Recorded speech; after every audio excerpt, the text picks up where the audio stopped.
touch on another issue. Yesterday at this committee, the Privy Council office indicated that it will spend about $1 million annually supporting the new advisory board for Senate appointments, and that its recommendations will not be made public. Will other departments or the Senate itself spend additional funds on this process? The Senate remains unelected, unaccountable, and under investigation. Why is the government pouring more money into this unnecessary institution rather than simply following the example of every provincial legislature and abolishing the upper house? Well, I've checked my mandate letter extensively, and Senate reform's not in it.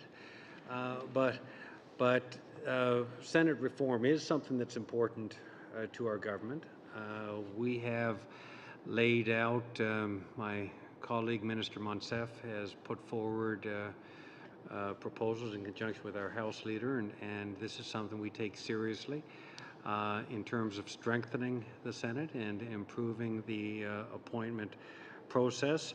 And that process is underway now. As you know, there's an interim process because of an urgency for appointment of senates in certain provinces. There's a panel of an independent advisory board of eminent Canadians that has been appointed to that, and we are moving forward with Senate reform. The cost of that board, though, can you confirm that the $1 million a year will be the total federal contribution to that process, or might other departments be spending money on this new regime as well? Well, ultimately, and I think you're talking about disbursements that occur within the Senate and Parliament. Some of that will be the appointment process is what we're talking about, and to reform any process requires an investment. We believe these are sensible investments aimed at a greater good of a stronger Senate and a process that's more transparent and ultimately that renders the Senate appointment process more meritorious. I want to be very clear, though, Mr. Weir, and my view is that the Senate of Canada does important work, and that we believe that the Senate can be strengthened, but there's some very important work that occurs in the Senate and at Senate committees, and there are some. This is a difference of opinions, we can have, but I believe that there are important steps we can take without the need of opening up the Constitution as an example through the appointment process that can further strengthen the Senate. And I think Canadians want to see that.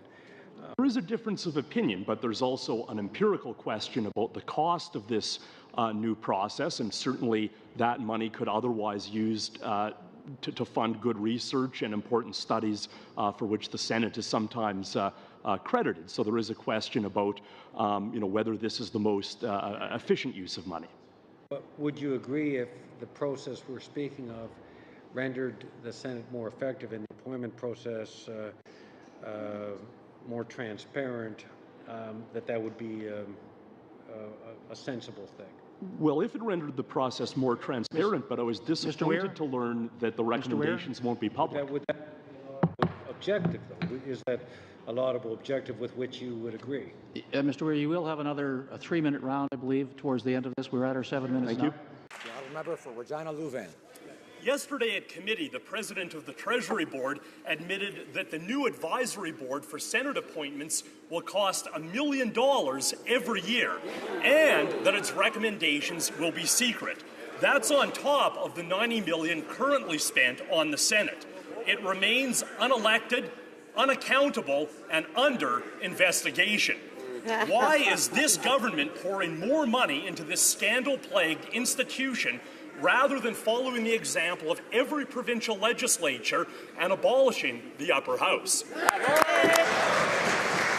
Honourable President of the Treasury Board. Mr. Speaker, I thank the honourable member for his question. Last night I met with the committee as part of discussing supplementary C estimates, and in fact part of that did involve an investment in good government in an appointment process that will ensure that Canadians of the highest merit are named to the Senate of Canada. And I can tell him that this does require some level of investment.